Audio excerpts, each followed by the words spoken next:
ঢাকা ৮ আসনের 11 দলীয় জোট মনোনীত প্রার্থী এবং উপস্থিত সাংবাদিক বৃন্দ, আসসালামু আলাইকুম। এই নির্বাচনে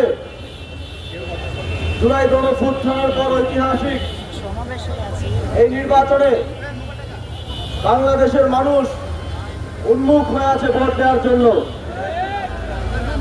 বাংলাদেশের মানুষ তাদের গত 17 বছরের অভিজ্ঞতা এবং গত 17 মাসের অভিজ্ঞতা, সেই অভিজ্ঞতা থেকে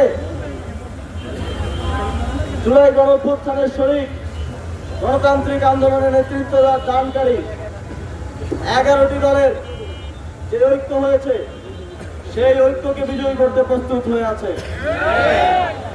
এখন প্রত্যেকটি আসনে, প্রত্যেকটি কেন্দ্রে 11 দলীয় জোটের নেতৃবৃন্দকে, বাংলাদেশের মানুষকে সাথে নিয়ে যেন বাংলাদেশের জনগণ ভোট দিতে পারে, সেটা নিশ্চিত করা আমাদের দায়িত্ব। মাঠে ঘাটে যেভাবে দাঁড়িপাল্লা সাপলাকলি রিকশার জয় জয়কার শুরু হয়েছে, যদি শুধুমাত্র আমরা নিশ্চিত করতে পারি যে বাংলাদেশের জনগণ 12ই ফেব্রুয়ারি ভোটটা দিয়ে ফিরে যেতে পারবে, তাহলে 12ই ফেব্রুয়ারি সন্ধ্যার মধ্যে আমাদের বিজয়ের ঘোষণা চলে আসবে ইনশাআল্লাহ।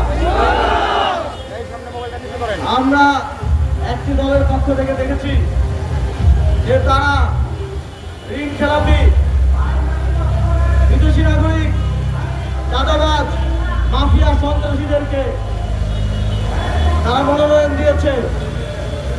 কারণ তারা আগে থেকেই জানে বাংলাদেশের মানুষ ইতিমধ্যেই তাদেরকে প্রত্যাখ্যান করেছে। সুতরাং মাফিয়াদেরকে, সন্ত্রাসীদেরকে, চাঁদাবাজদেরকে মনোনয়ন দেওয়ার মাধ্যমে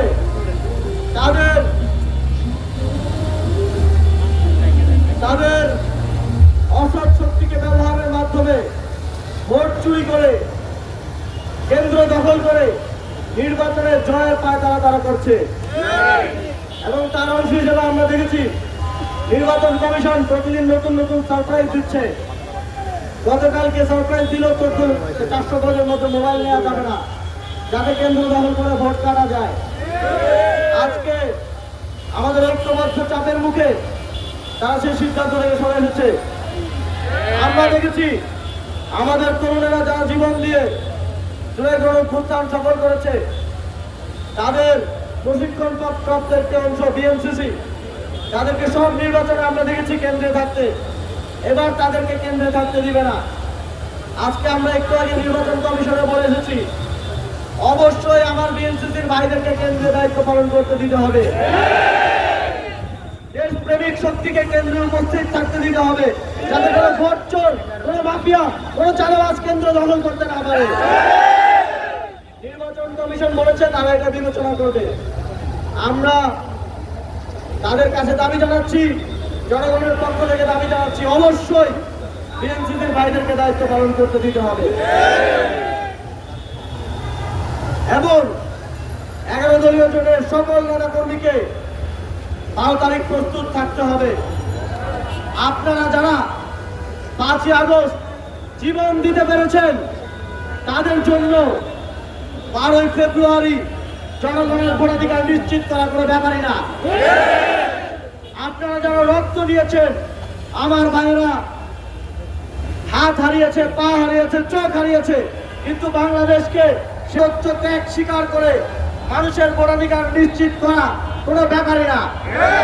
আপনারা সবাই প্রস্তুত আছেন না? 12 তারিখ ফজর থেকে মাগরিব পর্যন্ত, কেন্দ্রের ফলাফল ঘোষণা পর্যন্ত কেন্দ্রে থাকতে প্রস্তুত আছেন না?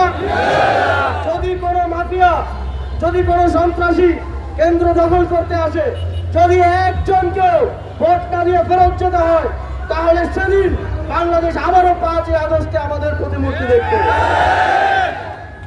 প্রিয় উপস্থিতি, এই নির্বাচন ন্যায় ও ইনসাফ প্রতিষ্ঠার নির্বাচন। এই নির্বাচন জালিমের উপর মজলুমের শাসন প্রতিষ্ঠার নির্বাচন। এই নির্বাচন জনগণের শাসন প্রতিষ্ঠার নির্বাচন। আপনাদের সাথে আবারও বিজয়ের মিছিলে একসাথে আমরা ঢাকা 8 আসনে মিছিল করব, শাপলাকলির বিজয় নিয়ে আমরা ঘরে ফিরবো এই প্রত্যাশা বজায়